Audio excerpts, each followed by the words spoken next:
الحمد لله رب العالمين حمدا كثيرا طيبا مباركا فيه كما يحب ربنا ويرضى. وأشهد أن لا إله إلا الله وحده لا شريك له، وأشهد أن محمدا عبده ورسوله. اللهم صل عليه وعلى آله وصحبه وسلم تسليما كثيرا. أما بعد، السلام عليكم ورحمة الله وبركاته أجمعين. لكم سلامي نجم من دا يغرم ودغ سكوني ودي ألا نياغا أغن نقول كنيانا ألا باني خنمغا ألا غني ولا موازين حسناتنا يوم القيامة وغا صفو بينكم وغا قلو بينيانا وغا غني يبسيتني ألا وتلو كرساسو كما يوم القيامة. lenki wuro ñani oga eri kebe sasa Bamako eri nga o fay 22h12 ngay wuron qaso me mana be gedi ngara video ke ñangi nga nkonon teñano bire yake dan hammin teñani njotin teñani angana simme annabi sallallahu alayhi wa sallam adi sahaba ni ngani bire ne mogobe annabi gede mu'minin magan kuton ko mogobe ado annabi gede silamini magan kuton ko mogobe angono bire mogonin pay khere ntago afrikiya anan konon diniya haqqile taxelante ñana kaninga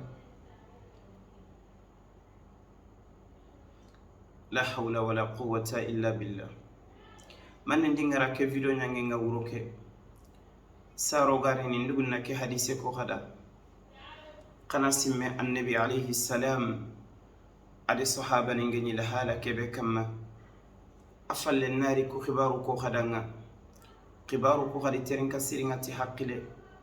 khanta khasitiya mpay video ke de berni wuronye wuronga serenga na khin khanyun kinge bakanga agana ni alla la serebena khumbene wuri ana nyun killiti agameli ni alla dan kenti khumbene walla gello gana kara video ke soro beni gana wuro telfo khadi sanki gello gana nyade gelli wuro no purunga Allah taala nga nyam pono ma o gana bire kha Allah ganno gollu nyana Allah bani khanne ma Allah komo yogo andum yankana misidenga senta da miskina nyani atinya ga menti ma ga fosunta ma ga adi la halan ko misidenga ahlu sofan soro yogo yani annabi alayhi salam adi khojen fay anda sere sutirndi nata annabi da fosunte kake qaso sikila meñini annabi khojen alayhi salam fosunte jongini nonga iga igana annabi le semame fosikita ganya xame kinne keygo afalla annabi miside nga adeko ati kon katike miskina demana kon katike suturni kon kati ganden kinne ansaru ganke yogo yenonga ati kellay demana ana likanga ina ñaxamen kine ñaxame bege ñaxamaxa anta di korembaka ide lomunun kunnene kun xenxe idi lomunun soxundi igande bege toxadi yaqembane yani ke axi xa dulle ñane xotanga kammalenki ikun xa ñaxamen bane yani maxa fo valerinte gan xawa igana ade manne deberi mukke keri itaxu ati yaqendangana xurankeri kudo mukke kenan maxatu kebe ga hollen noxonga Allah komo aga tunu nan taro xenya nan to soro sikki bakka igana ñi igene ñi manne de berni adi yaqe idi kitunga qidabate ini kitel hollen noxo ina igande ke yontono katti mukke ke ay katti akhi silami ke ay aga kamma aga igana igila ko diga mundini antini fa igena ina ini kitten duro mutu katti laqe ina yanqandi kudo kenan magatuna tinte igene mamu kenga igande sigana matunanti kumeyge nanyi meygande nyani dullengiya jotengiya hammingiya kibirambe gede kende beri annabi de ko hadise nga sahih al-bukhari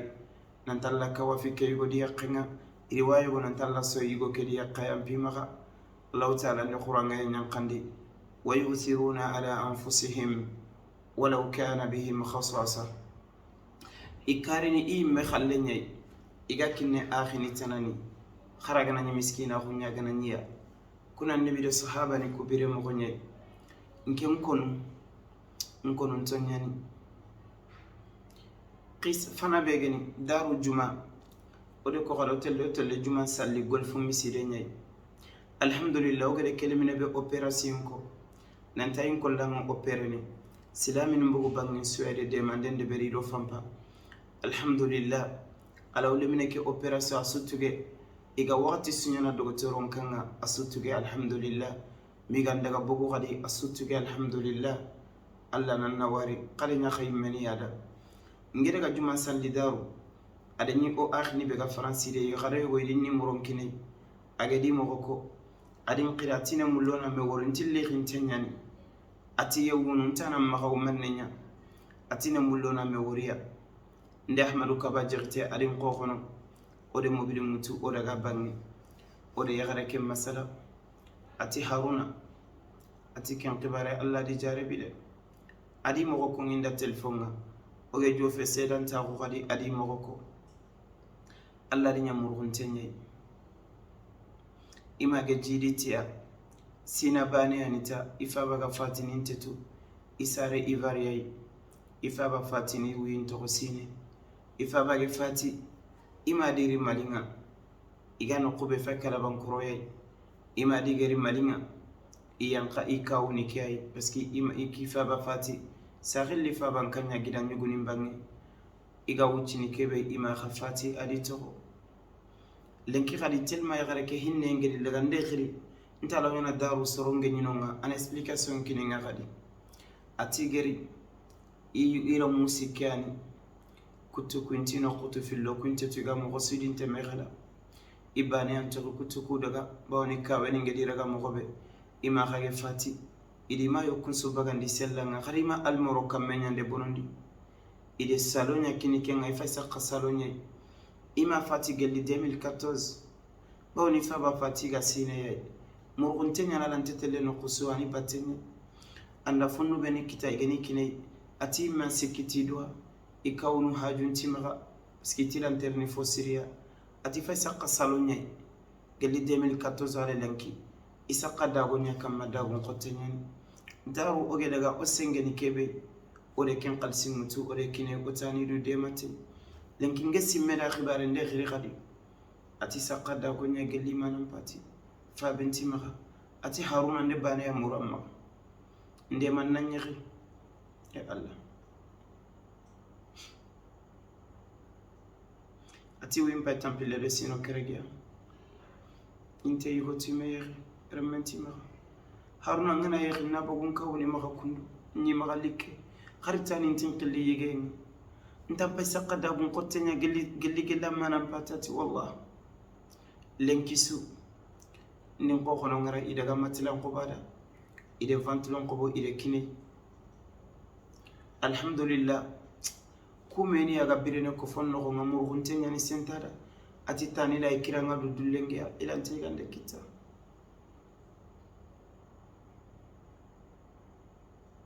eduna filandi bengetin kono gadi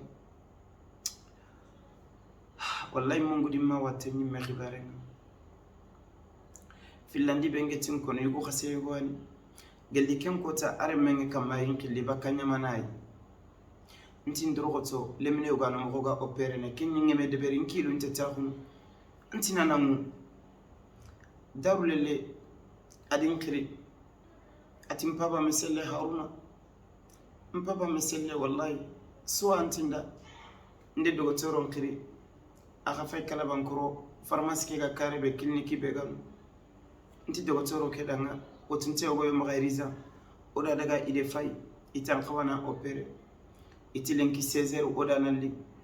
clinique be ga jakarta terrain kara fubeni ga bamako kulubali no ko gatini sahajike otinte ogo do mufatino maganonga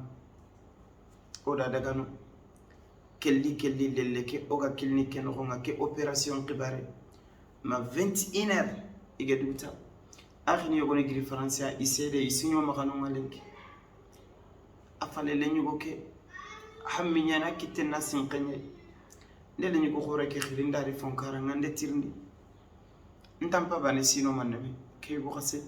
nti ke opération dalade ken ko talimene be yimme ke opéra me ke wuchemenya atifa bane tanchege sine ntakati tanjin kibare nyande yugo khase ke tampindi khana yampim maga asa watte nyane atagadunga khana yampim maga digamen ko ngi mo nyane asara gunga ayitini agumanne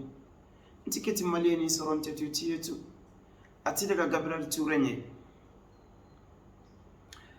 ida rakoro nyakine kudu nan tanjite igollen subono iyanta khoni faba bure ima khaso igo khasebe ga tanchege sine jamanen no khon itagemo opera kala ide wara kundu nanti sentida igano kube khay nyamana wallahi fa yogo ya kompe amenye me fina kurante fofo sunte mangasal lemenyani am adima ganunga ati kendi gidanya garenyani iken khay khirumu keregi maga fusugi maga sudaga kota sigeni faba waraga khawum tore maga odaga ka opération debere oduguta 21h ke igere opéré gere kebe bege allanti fayni imagine uro ke sasa kundu mpage girno nya même pas 30 minutes ati gari ima fay garan kaseke nya gamenti maga alhamdulillah kota sunte dangini masere ganda khalsi kay kattu kota medu mudangini serege ma khalsi wara kattu nanti ona sorondem oranzi monenga eri medu mudangini khalsi yogo gemeri mekiso alhamdulillah imekinin kia mengalla tiga na kada Allah di soronko inga ode oranzi monende ni katti sa ringa nanti ani kilunta ko ndigo kasen sirebo dogo toronti gaku kuga birene mogobe kegana opera kanda de no akalla me kebe gedin kere qasu keregi igo kasenga tore ngala tetanjia era koro nyane jamane no ko ngayre et puis gouvernement dogo toron kanyane khadi hinne minne allakum tanchege sine ko aga wuna te khankana wura te khankana kiye igo kasenga tanchege sine qasu kerega faykilla hala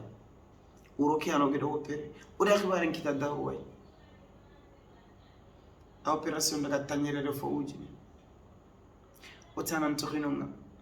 khumbene dogo toronka ke karanga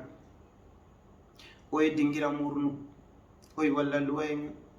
gelagane dingira ga serebe maga igati nokubira jakarta tere anya sabal bugo ayba manya golfu ke me nogonya ayba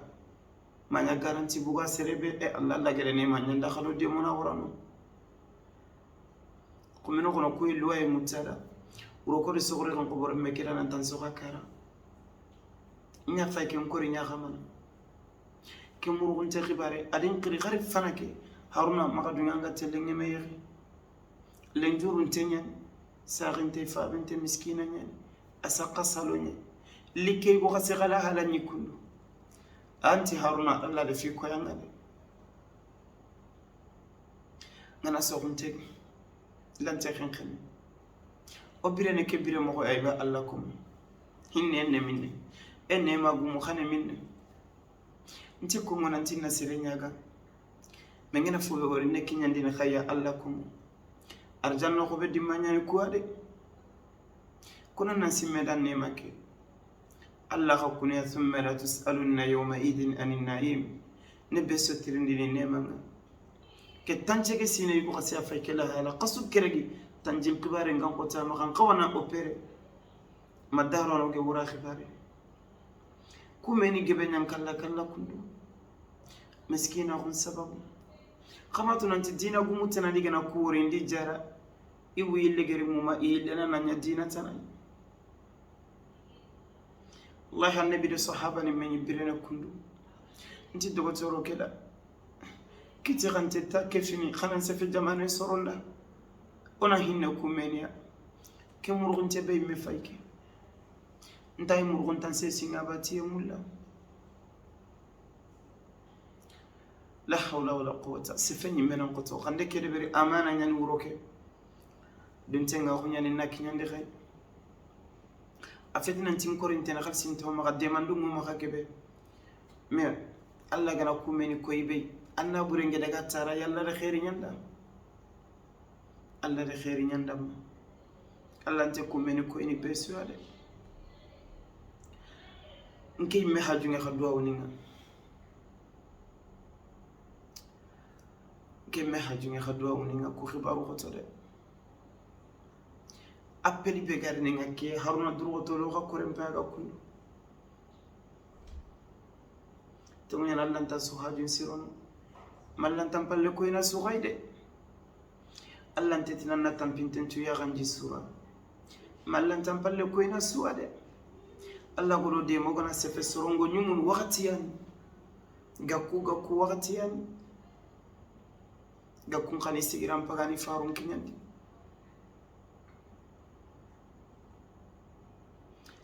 la hawla wala quwwata illa billah simme siringa nemangambe maxa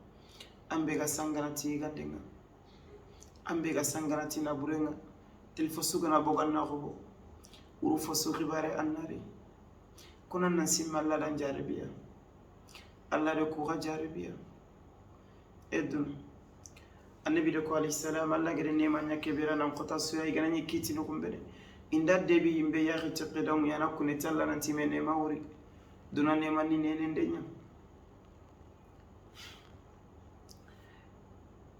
kebe ge jarabi nan xota su inda debi yimbe na bagandi inda tir nan ɗomu tampiye walla ana kuneti allah ime ɗomu tampiye walla anke jotenga lekki hadamaru mum bire moxondinke konondi sondo mun ka wana kinya ke degere kumeni gebo gobo nyankalla ori alhamdulillah kaga na buru beritini ampunge tampille de fosere o gadi hajun siro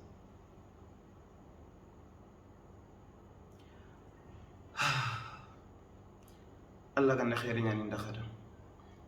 mi ko nanti khaninti ga khanatu nanti nga gollebe ndi bangandi khadanga o gala halani be o ga biri mo ko be ananya seda nkeda khakun sura Allah jomme nga khumbene ku diga munanya seda nkeda khakun sura Allah jomme sira suge dina buren baganda Allah ganne ragono danda qadi hammini nya jara yuko khaseke dua aga bugo operation sali ngere ga siga kam adua de ke murunte kha dua de kun katike yegni kon mulla ina ke yegina suturi mina nya duda remme mena ilandi kanga Allah ganni ndaga demana kon katike go khase demana o fa no kwa wutada agana ni dugutana terete manga nanti papa kampai ide kinanga fi sabilillah wal makantere mpa o kana le daga khada ona tagadan ananya khali Allah nanya khali ndimma wakati yani dunoi yittebe bana kinke me makalla bana na khempantu ana kuwari ngana ritalanta khenkale khenkoy tenken tagafosiron ma alla anderin kamane manena wajibin khanikin andine wala yahuddu ala ta'amil miskin alla la yugoni la jabahum benana timay miskinani imen soron yankani nanti khadi dema ikuru ala ngana sentin kala ni su dema ma sengin dan na video ne berna sanki duna suna wori e pisir suga video ni ko walla angitten kana la harakota yana sedai Allah jomme ngade angere kebe de bere angana lungu kenan kibara angana jabi kenan kibara maganya tiga kungare ala ngana na berinke meso fokutere kan na haqiqa murana ngolli ne mulan ko benana siro Allah gani ndakale gerin siro nsefe mo khofatike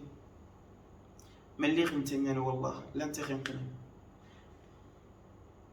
22h30 قرنا نتاوكم بفجر إني كي بخسني كم مغورو كن جروري إلا نكرنا كي كم مغ